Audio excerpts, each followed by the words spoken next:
गिरीजी महाराज यांचे शाही मिरवणुकीसह वसंत पंचमीचे शाही स्नान। प्रयागराज येथे महाकुंभ चालू असून या कुंभमेळ्यासाठी देशभरातून संत महंत भाविक येत आहे। 3 फेब्रुवारी रोजी वसंत पंचमीचे प्रयागराज येथे अमृत स्नान होते।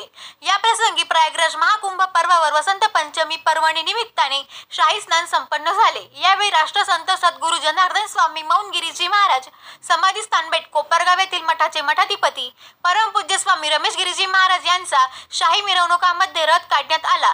यावेळेस महामंडलेश्वरांच्या आखाड्याचे आचार्य अवधेशानंद गिरीजी महाराज यांच्या व आंतरराष्ट्रीय संरक्षण महामंत्री हरी गिरीजी महाराज यांच्या व साधू संतांच्या समवेत शाही स्नान संपन्न झाले।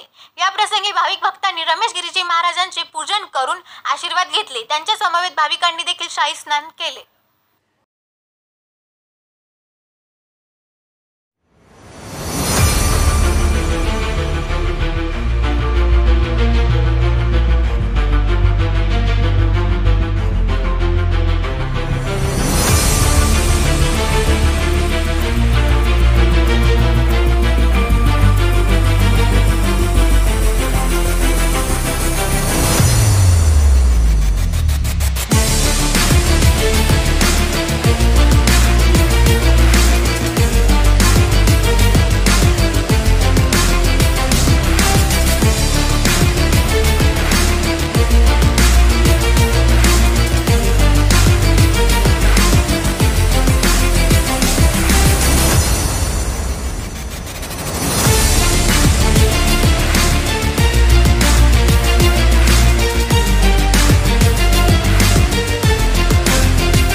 समाधी स्थान या ठिकाणाहून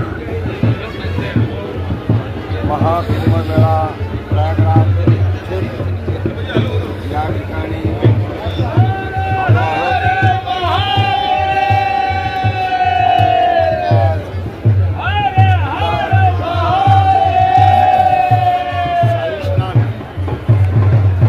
वसंत पंचमी हा महान पर्वकाळ या महान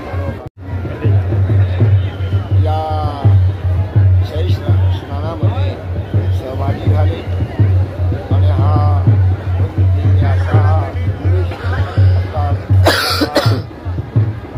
सोहळा या ठिकाणी आता स्नानाला जात आहे आणि प्रयागराज हे सर्व तीर्थाचे राजे आहे म्हणून प्रयागराज म्हटलं आहे। एक त्र्यंबकराज राजे आहे त्र्यंबकराज आणि प्रयागराज दोन या तीर्थक्षेत्राला राजाचं महत्त्व दिले आहे, पदवी दिली आहे आणि असा हा गंगा यमुना सरस्वती त्रिवेणी संगम आपल्या शास्त्रापुराणाने मांडलेला आहे। तो या ठिकाणी भव्य दिव्य अशा स्वरूपामध्ये हा शाही स्नान सोहळा वसंत पंचमीच्या काळावर